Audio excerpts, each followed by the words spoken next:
22 വർഷങ്ങൾക്ക് ശേഷം ആർസണൽ വീണ്ടും പ്രീമിയർ ലീഗ് ചാമ്പ്യന്മാരായി. കഴിഞ്ഞ 3 കൊല്ലമായിട്ട് അവര് രണ്ടാം സ്ഥാനത്താണ് സീസൺ ഫിനിഷ് ചെയ്തുകൊണ്ടിരുന്നത്. സാധാരണ എല്ലാ കൊല്ലവും അവര് അവസാനം എല്ലാം ബോട്ടിൽ ചെയ്യലായിരുന്നു അവരുടെ പതിവ്. പക്ഷെ ഇക്കൊല്ലം അവരൊരു സമയത്ത് ബോട്ടിൽ ചെയ്യുമെന്ന് നമുക്ക് തോന്നിയെങ്കിലും മാൻ സിറ്റിയുടെ 2 കളി സമനിലാവുകയും ആർസണല് അവരുടെ എല്ലാ കളികളും ജയിക്കും കൂടി ചെയ്തതോടുകൂടെ ഒരു കളി ബാക്കി നിൽക്കെ തന്നെ ആർസണൽ ചാമ്പ്യന്മാരായി. ഈ സീസണിൽ ഇതുവരെ 37 മത്സരം കഴിഞ്ഞു. അതിൽ 25 ജയവും 7 സമനിലയും 5 തോൽവിയും, അങ്ങനെ 82 പോയിന്റ് ആർസണൽ സ്വന്തമാക്കി. 19 ക്ലീൻ ഷീറ്റാണ് ഈ സീസണിൽ ആർസണൽ സ്വന്തമാക്കിയത്. എതിരാളികൾക്ക് ഗോൾ അടിക്കുക എന്ന് പറഞ്ഞത് ഒരു അസാധ്യമായ സീസൺ തന്നെയായിരുന്നു ഇത്. പിന്നെ അവരുടെ ഗോൾ കീപ്പർ ഡേവിഡ് റായ, അദ്ദേഹത്തിന് ഒരു കിടിലൻ സീസൺ തന്നെയായിരുന്നു ഇത്.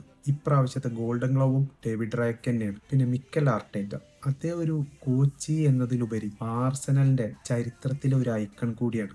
ആർസെ വെംഗറിന് ശേഷം ആർസണലിന് പ്രീമിയർ ലീഗ് കിരീടം നേടിക്കൊടുത്ത മനുഷ്യനാണ് അദ്ദേഹം. വിമർശനങ്ങളും അതുപോലെ തന്നെ പരാജയങ്ങളും ഉണ്ടായപ്പോഴും അതെല്ലാം സഹിച്ച് തന്റെ സ്വപ്നം നേടിയെടുത്ത മനുഷ്യനും കൂടിയാണ് അദ്ദേഹം. വേറെ കാര്യം എന്താന്ന് വെച്ചാൽ ഈ സീസണിൽ ഒരു പെനാൾട്ടി പോലും വഴങ്ങിയിട്ടില്ല, ഒരു റെഡ് കാർഡ് പോലും കിട്ടിയിട്ടുമില്ല. അത്രക്ക് ഡിസിപ്ലിൻ ആയിട്ടും കൂടെയാണ് ആർസണൽ ഈ സീസൺ കളിച്ചത്. ഇനി അവരുടെ ലക്ഷ്യം എങ്ങനെയെങ്കിലും ചാമ്പ്യൻസ് ലീഗ് അടിക്കുക എന്നുള്ളത് മാത്രമാണ്. മെയ് 30-ന് PSG-ക്കെതിരെ നടക്കുന്ന മത്സരം ജയിച്ച് ആർസണൽ ഇനി ചാമ്പ്യൻസ് ലീഗ് അടിക്കോ